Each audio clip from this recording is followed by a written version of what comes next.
नमस्कार, मी पूजा. आपल्या सगळ्यांचं पुन्हा एकदा स्वागत आहे एबी मराठी न्यूज वरती. सकाळपासून आपली जी उत्सुकता आहे ती शिगेला गेली होती, कारण की पंढरपूर मंगळवेढा मतदारसंघाचा जो निकाल आहे तो अगदी खूपच सावकाश गतीने, मंद गतीने चालू होता.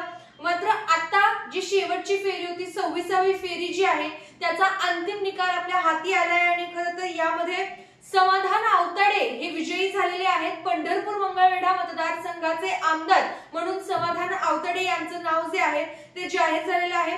शेवटच्या फेरीमध्ये समाधान आवताडे यांना 2569 एवढी मतं मिळाली, तर भगीरथ भालके यांना 2318 एवढी मतं मिळाली.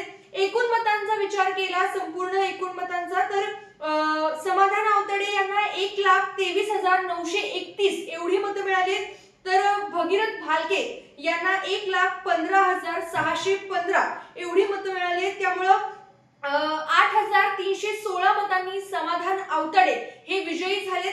खरं तर जर तुतारीकडून भगीरथ भालके यांना उमेदवारी मिळाली असती तर कदाचित सध्याचं पंढरपूर मंगळवेढा मतदारसंघाचं जे चित्र आहे ते थोडंफार वेगळं दिसलं असतं. मात्र तरी सुद्धा आता एकच निकाल आपल्या हाती येईल, ते म्हणजे समाधान आवताडे जे आहेत ते पंढरपूर मंगळवेढ्याचे पुन्हा एकदा आमदार झालेले आहेत.